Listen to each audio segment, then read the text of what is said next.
मेरे साथी विदेश मंत्री श्रीमान जयशंकर जी, आज महत्वपूर्ण कार्यक्रम में उपस्थित सभी भाइयों और बहनों,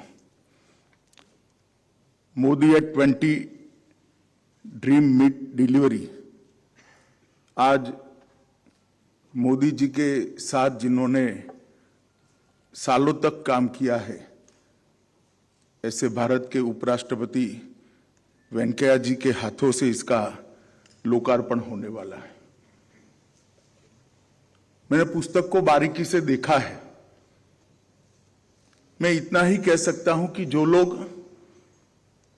भारत के सर्वांगीण और सर्वसमावेशी विकास में विश्वास करते हैं, जो लोग एक संपूर्ण व्यक्तित्व किस तरह से निर्मित हो इसके रास्ते पर विश्वास करते हैं, ये सभी लोगों के लिए, विशेषकर समाज सेवा और राजनीति के क्षेत्र में काम करने वाले सभी लोगों के लिए ये पुस्तक एक गीता बनकर आने वाले दिनों में उभरने वाला है।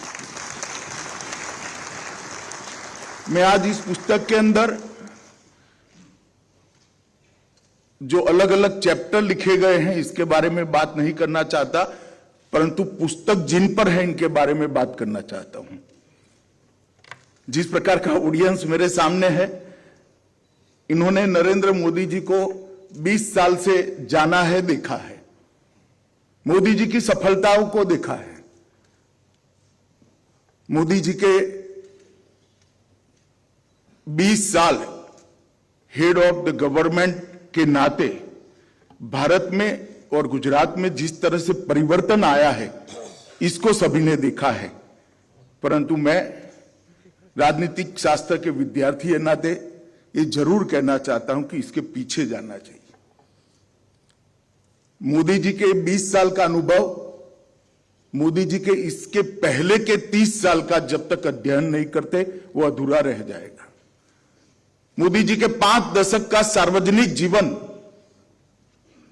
एक बिल्कुल गरीबी के आंगन में से उठकर देश के प्रधानमंत्री बनने तक की सफर, एक छोटे से कार्यकर्ता से लेकर सभी पॉलिटिकल पार्टियों में सबसे लोकप्रिय नेतृत्व बनने तक की सफर, और कभी पंचायत के सदस्य न रहे हुए व्यक्ति आज पूरा विश्व जिसका नेतृत्व स्वीकार करता है, ऐसे भारत के प्रधानमंत्री बनने तक की सफर। अगर इसको समझना है तो आगे के 30 साल में जरूर जाना चाहिए। मोदी जी के आगे के 30 साल 3 दशक संगठन के अंदर गुजरे। संगठन के कार्यकर्ता के नाते छोटे से छोटे गांव में कभी एसटी बस पर, कभी मोटरसाइकिल पर, कभी ऑटो में बैठकर गरीब से गरीब घर के अंदर इतनी ही साहसिकता से खाना खाते हुए मैंने मोदी जी को देखा है। और जो हम सब लोगों के लिए कुट प्रश्न है कि समस्याओं को समझने का इतनी बड़ी शक्ति मोदी जी में कहां से आती है। नीति निर्धारण करते वक्त छोटे से छोटे व्यक्ति के लिए नीति हो, ये आग्रह कहां से आता है, और नीति सर्वसमावेशी हो, सर्वस्पर्शी हो, ये कुनेह कहां से आती है, उसका जवाब वो 30 साल के अंदर है। पहला हिस्सा उनका जीवन का परिश्रम, संवेदना, संवेदनाओं के साथ समस्याओं को समझना, समस्याओं का विश्लेषण करना, और विश्लेषण के आधार पर समस्या का समाधान ढूंढना। यह प्रक्रिया 30 साल चलती है, तब जाकर एक नरेंद्र मोदी सफल मुख्यमंत्री बनता है। लोगों की गरीबी, लोगों की समस्याएं, समाज के अंदर फैली अव्यवस्थाएं, लोकतंत्र के प्रति लोगों का उठता विश्वास, ये देखकर अगर दिल में टीस खड़ी नहीं होती है, एक दर्द खड़ा नहीं होता है, तो दर्द जब तक खड़ा नहीं होता है कोई नरेंद्र मोदी नहीं बन पाता है। ये संवेदनशील स्वभाव उनका जो है, इसी में से 80 की निर्मित दर्द की निर्मित होती है और उसी में से सभी समस्याओं का समाधान निकला है। भारत के जनमानस को समझना, भारत की समस्याओं को समझना, भारत के समाज की सांस्कृतिक विविधताओं को समझना और समझते समझते भारत की संस्कृति पर अमाप गौरव का दिल में अकल्पनीय स्थान पैदा करना और समस्याओं के समाधान की दिशा में सोचना, इन्होंने एक प्रक्रिया ने ही मोदी जी को आज इस स्थान पर बिठाया है। 20 साल से मोदी जी ने कई उपलब्धियां हासिल की है। ढेर सारे लोगों ने इनका एनालिसिस भी किया है। खास कर एडमिनिस्ट्रेशन के लिए और गवर्नेंस के लिए मोदी जी ने जो उपलब्धियां हासिल की है, इसका मूल्यांकन बहुत अच्छे तरीके से किया है। मगर मैं एक बात कहना चाहता हूं, एक ऐसे व्यक्ति का मूल्यांकन आप कर रहे हो जिसको मुख्यमंत्री बनने से पहले पंचायत चलाने का भी अनुभव नहीं था। मोदी जी जब मुख्यमंत्री बने उसके पहले कोई चुनाव नहीं लड़े थे, पंचायत के सदस्य भी नहीं थे, और ऐसी व्यक्ति को अचानक भूकंप से पीड़ित एक राज्य का मुख्यमंत्री बना दिया जाता है और उस वक्त बार बार चुनकर आना और इतना यशस्वी तरीके से गवर्नेंस करना, ये बहुत बड़ी अपने आप में उपलब्धि। में ये बात इसलिए कहता हूं कि मूल्यांकन के पैरामीटर्स तय होने चाहिए। गुजरात के अंदर सर्वसमावेशी और सर्वस्पर्शीय विकास हुआ, वो मोदी जी का व्यक्तित्व का परिचय कराता है। गरीबी से गुजरे हुए बचपन के कारण गरीब आदमी की कठिनाइयों और उसकी दिक्कतों से मोदी जी भली भांति परिचित थे। उन्होंने मुख्यमंत्री बनने के बाद संवेदनशील तरीके से समाज के अंतिम व्यक्ति के लिए योजनाएं कैसे बन सकती है और योजनाओं को बनाकर अंतिम व्यक्ति तक किस तरह से पहुंचा जा सकता है, इसका एक उत्कृष्ट उदाहरण लोगों के सामने दिया है। मित्रों, योजनाओं के बारे में मैं जरूर थोड़ी बात करना चाहूंगा। मोदी जी की योजनाओं का अनेक प्रकार का विश्लेषण हो सकता है, मगर उन्होंने योजनाओं को लोकाभिमुख बनाया है। गुजरात के कृषि महोत्सव के मॉडल का जो स्टडी करेगा उसको मालूम पड़ेगा कि परिवर्तन किस प्रकार से आता है। गुजरात के कृषि महोत्सव की परंपरा ने सिद्ध कर दिया कि लोकतंत्र को जवाबदेह, लोकतंत्र में एडमिनिस्ट्रेशन को जवाबदेह बनाया जा सकता है। हर गांव में कृषि महोत्सव का रथ पहुंचता था और जो सरकारी मदद लेने के लिए किसानों को तहसील लेवल पर और जिला लेवल पर बार बार जाना पड़ता था, वो सरकारी मदद उन्हीं के गांव के अंदर पहुंचाने की शुरुआत एक कृषि महोत्सव ने की। तो उन्होंने योजनाओं को लोकाभिमुख बनाया। मोदी जी ने योजनाओं के साइज और स्केल दोनों को बदलने का काम किया और योजनाओं को संपूर्ण समस्या के उन्मूलन की दिशा में प्रेरित किया। जैसे पहले योजनाएं बनती थी, इस बजट में इतने गांवों के अंदर बिजली पहुंचाएंगे, इस बजट में इतने घरों के अंदर बिजली पहुंचाएंगे, इस बजट में इतने शौचालय बनाएंगे, इस बजट में इतने लोगों को स्वास्थ्य कार्ड देंगे। मोदी जी की योजनाओं का अगर आप स्टडी करेंगे तो अब संख्या नहीं होती है, समस्या का संपूर्ण उन्मूलन होता है। देश में हर घर में बिजली पहुंचाएंगे, देश में हर घर में आज शौचालय पहुंचाएंगे, देश के हर घर में गैस का सिलेंडर पहुंचाएंगे, देश के हर घर में पीने का पानी नल से पहुंचाएंगे। समस्याओं का संपूर्ण उन्मूलन ये उनकी योजनाओं का विशेषता रहा और एक दृष्टि से साइज और स्केल दोनों को मोदी जी ने परिवर्तित किया है। उन्होंने कई प्रकार की योजनाओं की इस प्रकार से लिया कि समग्र क्षेत्र को आप समग्र क्षेत्र का सुधार कर सके। मैं एक छोटा सा उदाहरण गुजरात के शिक्षा व्यवस्था के लिए उन्होंने किया, इसका कहना चाहता हूं। जब गुजरात में मोदी जी मुख्यमंत्री बने तब हमारा ड्रॉप आउट रेशियो 42% था और एनरोलमेंट 68% था। मोदी जी ने बेटी बचाओ बेटी पढ़ाओ योजना कार्यक्रम हाथ में लिया, इससे एनरोलमेंट 100% हुआ और ड्रॉप आउट रेशियो 1% से भी नीचे चला गया। एक प्रकार से समस्या का संपूर्ण समाधान की दिशा में उनके कार्यक्रम भी बने, योजनाएं भी बनी। इसके बाद क्वालिटी सुधारने के लिए गुणोत्सव का आयोजन किया और आज मैं कह सकता हूं, कोई क्रेडिट लेने के लिए कुछ भी बोले, गुजरात की प्राइमरी एजुकेशन पूरे देश के लिए मॉडल है और गुजरात के अंदर ये परिवर्तन मोदी जी ने किया। और हम कई बार मोदी जी के कार्यक्रमों को पिसमिल टुकड़ों में देखते हैं और इसका एनालिसिस करते हैं, कोई आर्टिकल दिखता है, कोई इस पर बोलता है, मगर समस्त समस्या के समाधान के लिए जो आयोजन है, मैं भारत सरकार में उनके मंत्री बनने के बाद स्वास्थ्य के लिए उन्होंने जो अनेक कार्यक्रम कड़ीबद्ध रूप से लयबद्ध तरीके से बनाए हैं, इसके बारे में जरूर कहना चाहूंगा।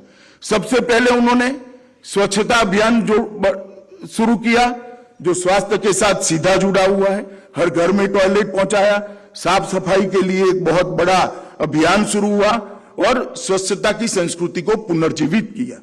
फिट इंडिया का मूवमेंट चलाया, वो भी स्वास्थ्य के लिए जुड़ा है।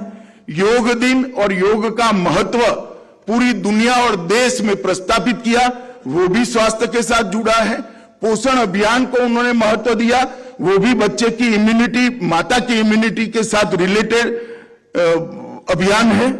इसके बाद प्रोटेक्टिव तरीके से कुछ योजनाएं बनाई, जैसे मिशन इंद्रधनुष, आयुष्मान भारत। ये दोनों योजनाओं ने बच्चों को सुरक्षित करना और हर व्यक्ति को 5 लाख तक की सभी स्वास्थ्य सेवाएं फ्री मिले, देश के 60 करोड़ लोगों के दिमाग पर से, उनके सर पर से स्वास्थ्य का पूरा बोझ हटाने का काम किया। उसके बाद में एक सीरीज ऑफ वेलनेस सेंटर बनाए, इंफ्रास्ट्रक्चर स्कीम लेकर आए, जिसके तहत देश का इंफ्रास्ट्रक्चर बढ़ा और मेडिकल कॉलेज की स्थापना का उन्होंने जो परंपरा किया, थ्रस्ट दिया, इसके कारण मैं एक ही आंकड़ा कहना चाहता हूं कि आज भारत में यूजी और पीजी दोनों क्षेत्रों में हम 2 गुना डॉक्टर बाहर हर साल बाहर आए, इस प्रकार की स्थिति पर पहुंचे। तो स्वास्थ्य के क्षेत्र में सभी योजनाओं को कोई पिसमिल देखेगा तो उसका मूल्यांकन नहीं कर पाएगा, परंतु अगर आप उसको एक कड़ी में रखकर देखेंगे, एक बहुत बड़ी श्रृंखला की लड़ी के रूप में देखेंगे, तो आपको मालूम पड़ेगा कितनी धैर्य के साथ सोचकर शुरू से योजना बनाई गई है और 8 साल के अंदर हर साल एक चीज जुड़ती गई और समस्या का संपूर्ण समाधान की दिशा में हम आगे बढ़े हैं। नीतियों के निर्धारण के लिए एक ऐसी सरकार के बाद मोदी जी की सरकार आई, जिसको कहते थे कि पॉलिसी पैरालिसिस वाली सरकार थी। मोदी जी ने 8 साल में नीतियां कैसे निर्धारित हो सकती है, इसके लिए ढेर सारा दुनिया के सामने स्टडी करने का मटेरियल उपलब्ध कराया है। मैं बहुत सारी बात नहीं करना चाहता, परंतु कुछ नीतियों की जरूर बात करना। भारत ने कभी भी अंतरिक्ष के लिए अपनी नीति बनाने का सोचा नहीं था। मोदी जी ने अंतरिक्ष की नीति बनाकर आज एक बहुत बड़ा बाजार भारत के लिए खुला है और मैं पूरे भरोसे से कहता हूं कि इस क्षेत्र में भी भारत ग्लोबल लीडर बनने जा रहा है। ड्रोन की पॉलिसी देश में थी ही नहीं, अपार संभावनाएं पड़ी, परंतु ड्रोन की पॉलिसी नहीं थी।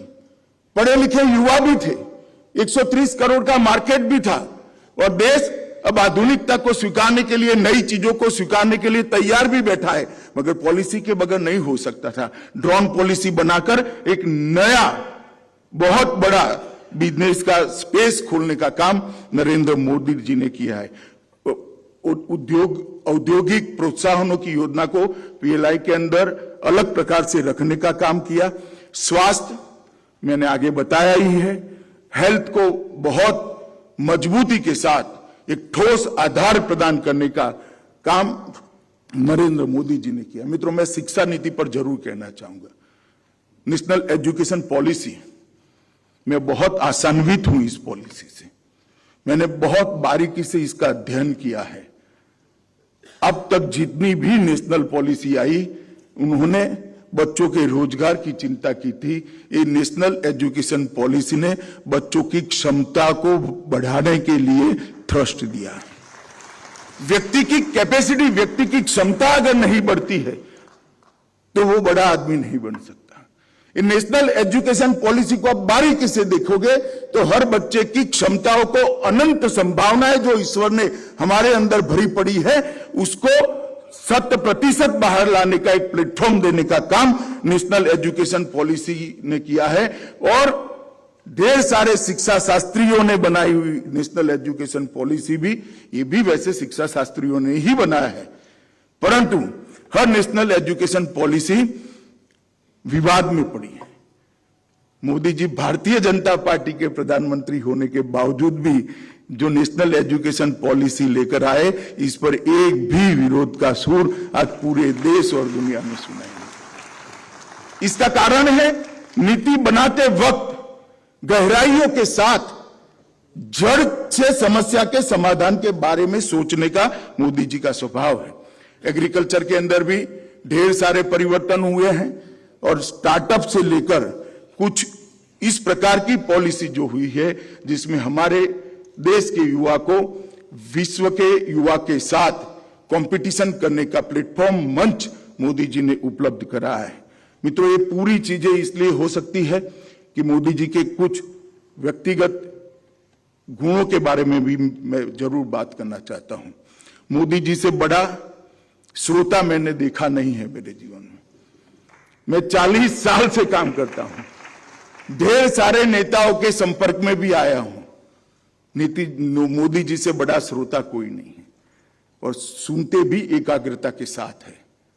आप शायद बोलकर निकल जाओगे, भूल जाओगे, मगर 5 साल के बाद वो कहेंगे, नहीं भाई पहले तो आपने ये कहा था, अब ये कह रहे हो, क्या हो गया?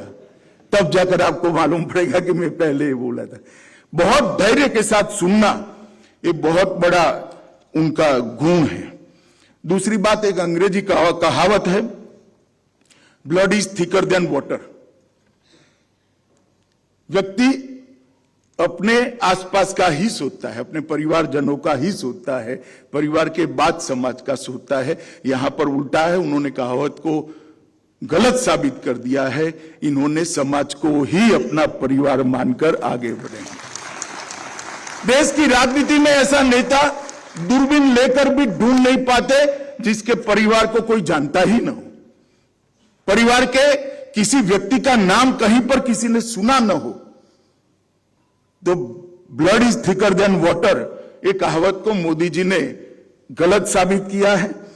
उनकी सोच की दिशा ऊर्ध्व दिशा है। वो हमेशा रचनात्मक तरीके से सोचते हैं, वो हमेशा उच्च लक्ष्यों की ओर सोचते हैं और वो हमेशा सबसे ज्यादा परिणाम लाने की सोचते हैं। ये ऊर्ध्व गति की सोच ने इस देश के अंदर बहुत बड़ा परिवर्तन किया है। संवेदनशीलता, छोटे से छोटे व्यक्ति के बारे में सोचना। देश के प्रधानमंत्री के नाते मैं एक छोटी सी चीज का उदाहरण कहना चाहता हूं। एक बहुत गंभीर मीटिंग चल रही थी, उस वक्त मैं पार्टी का अध्यक्ष था। मोदी जी के ऑफिस में मीटिंग चल रही थी। एक मयूर आया और उसने कांच की दीवार पर जोर से अपनी चोंच मारना शुरू कर दिया। 2-3 मिनट तक ये प्रक्रिया चली। मोदी जी ने घंटी बजाई, किसी को बुलाया और कहा कि भाई इसका दाना आज नहीं डाला गया है, जरा चिंता करो, ये भूखा है। देश के प्रधानमंत्री को ये सोच इतनी बड़ी मीटिंग में आना, ये बताता है कि कितने संवेदनशील व्यक्ति है, अनन्य राष्ट्रभक्ति। मित्रों, मैंने मोदी जी के साथ सालों से काम किया है। मैं बेरोक टोक किसी झिझक के बगैर कह सकता हूं, हर सोच में देश की सोच सबसे ऊपर और सबसे ज्यादा है। और इसीलिए आज 130 करोड़ की आबादी के मन में विश्वास है जब देश की शताब्दी मनाई जाएगी, हम एक महान भारत को देख पाएंगे। नमस्कार, मैं हूं मानक गुप्ता। अगर आपको हमारा ये वीडियो पसंद आया हो तो इसे लाइक और शेयर जरूर करें, और हां, हमें सब्सक्राइब और फॉलो करना ना भूलें ताकि आप देश और दुनिया की कोई खबर मिस ना करें। तो जुड़े रहिए हमारे साथ और देखते रहिए न्यूज़ 24।